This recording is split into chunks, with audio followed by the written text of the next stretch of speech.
So tonight is the first night of Hanukkah, and I'm excited because I'm in quarantine here my first week in Israel after making Aliyah. And I've just been eating pantry food, which has been really good actually so far. I think I packed pretty good stuff.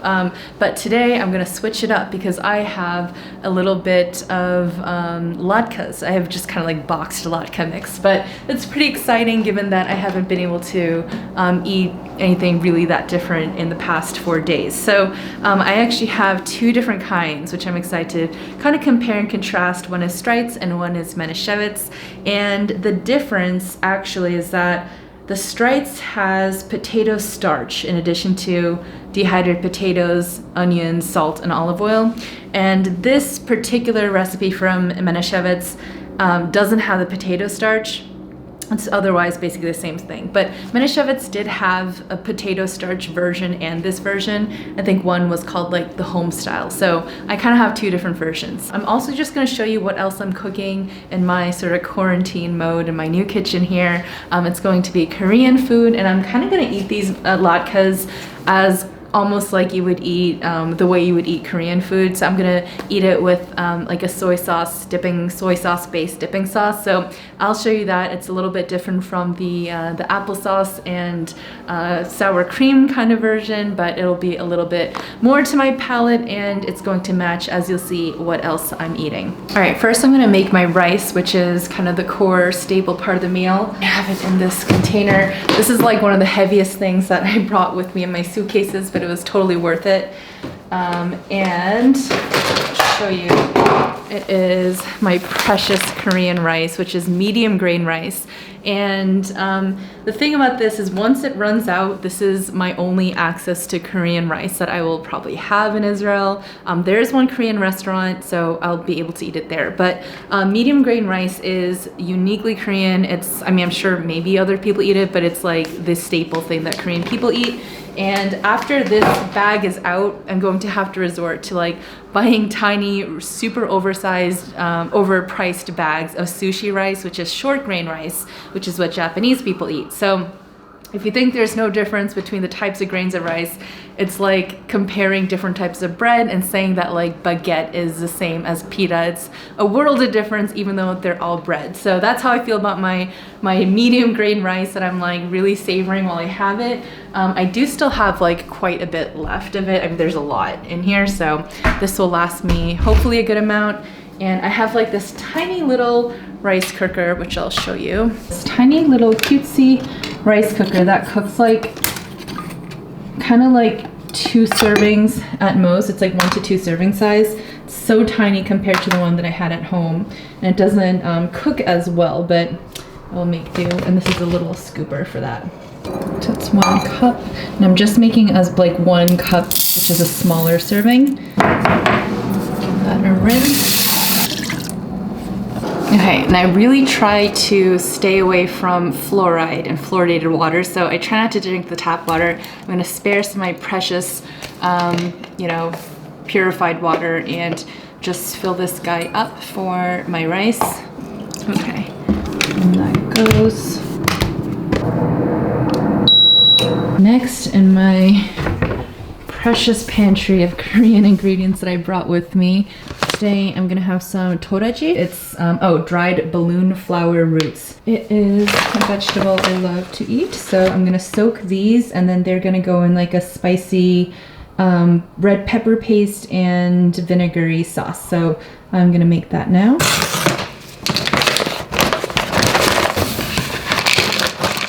So that's what it looks like. They're all dried. I have to soak them, which I don't remember how long it takes to soak.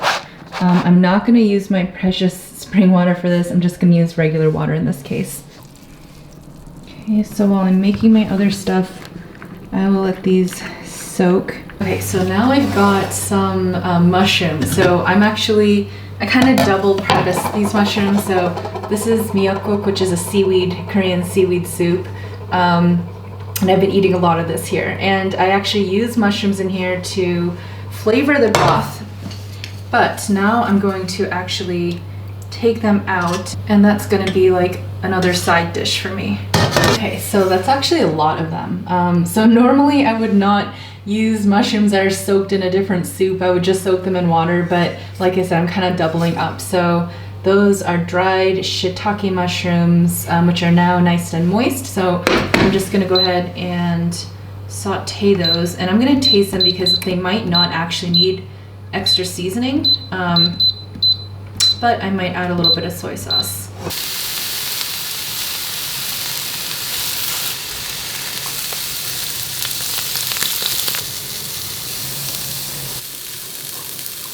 Sun is going down.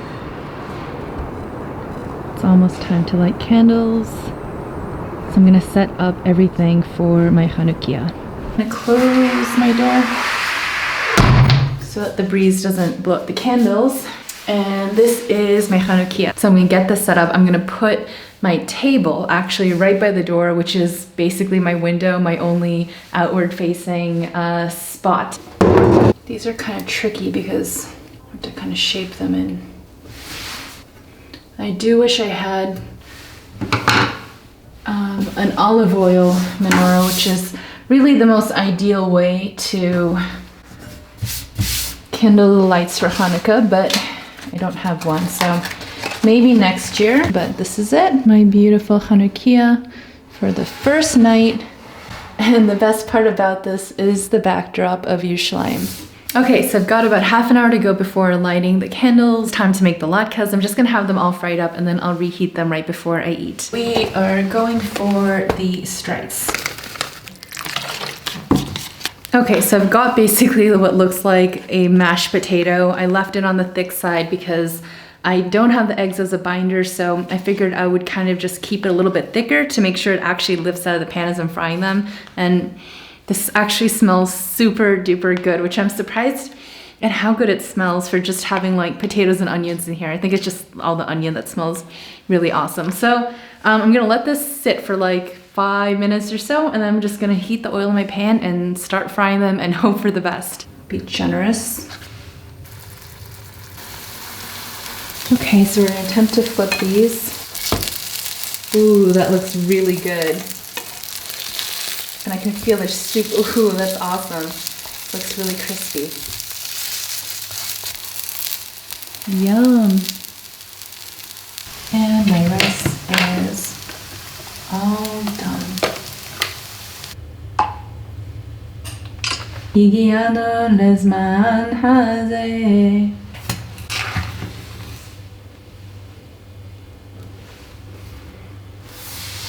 Chanukat as mizbeach.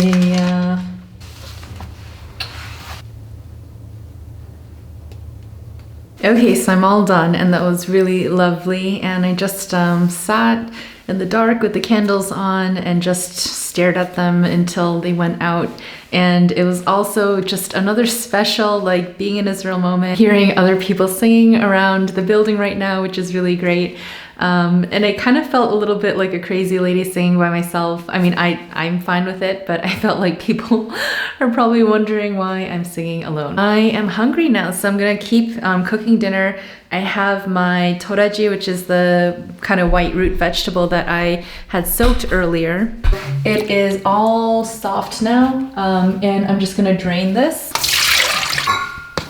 Okay, so my battery just died, but I was showing that I just put in some Korean red pepper paste, which is called gochujang in Korean, and it's one of the precious items I brought with me because they do sell gochujang here, but it's not really the best quality. It's not as nice as this brand. So I brought a couple of jars of that, and I'm just gonna mix that in a little bit, and I'm going to also take some Korean vinegar, and this is like a Korean apple vinegar, and I'm just gonna open that, put in a tiny bit, a little sprinkle, and mix that together.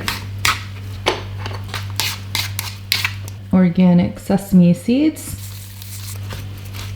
and that is it. All right, now the very last thing I'm gonna make is a little bit of dipping sauce for the latkes, which I'm eating like Korean style. So I'm using some organic tamari, which I also brought with me because I wasn't sure if I could find this. And soy sauce is interchangeable, but I just got tamari. We're just gonna make a tiny bit because they're probably gonna be already salty. So this is just for added flavor.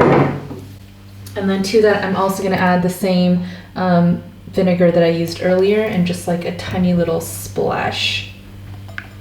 Okay. And then I'm going to add my very other precious Korean ingredient, which I brought with me, which is gochugaru, red pepper powder. Just give that like a little sprinkling. And there it is. Yummy, these look so good. Look how crispy it got. So these are the shiitake mushrooms I made earlier. This is a toraji. This is dried like radish, basically, like a little radish side dish. And these are some kind of green, I don't know what it's called in English, but this is my healthy bowl of vegan banchan, Korean side dishes. And then we had our delicious latkes and some rice and my nice little dipping sauce that I made too. Okay, so I'm gonna try the latke.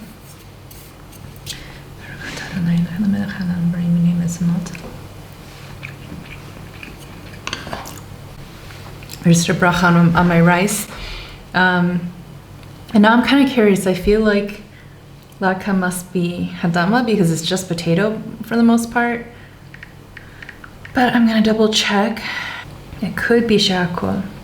It is hadama. Okay. Always good to check. All right. And they're so crispy and I can smell the oil. I'm very excited. Give it a little dip in my sauce. It's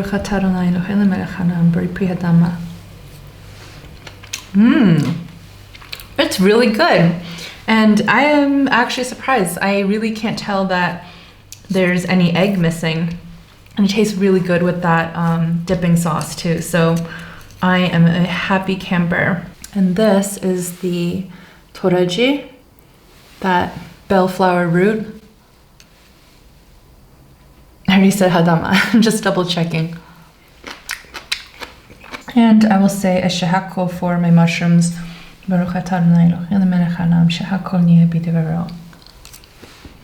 Alright, so that's it. I'm gonna enjoy this delicious meal, my like pantry meal, which this really doesn't even feel like a quarantine pantry meal. It's pretty just on par with what Korean food is like. So I'm glad I could show you guys a little bit of Korean cooking, Korean kosher vegan food, which is basically what I will be eating. I'm doing like this vegan sort of experimental veganism thing. At least when it comes to my diet, I'm still, you know, carrying leather stuff and using beeswax candles and stuff like that, but kind of just, you know, taking it one step at a time. And thanks for sticking with me on this beautiful first Chanukah, on this beautiful day in Yerushalayim, in my new home. And I'll be posting more videos of just my daily life, especially once I get out of quarantine. It'll be really fun to explore, and I'll take you guys with me for all that. I hope you guys all have a really wonderful, awesome Chanukah. It might be over by the time I post this, but we'll see. And I'll see you guys in the next one. Shalom Alechem.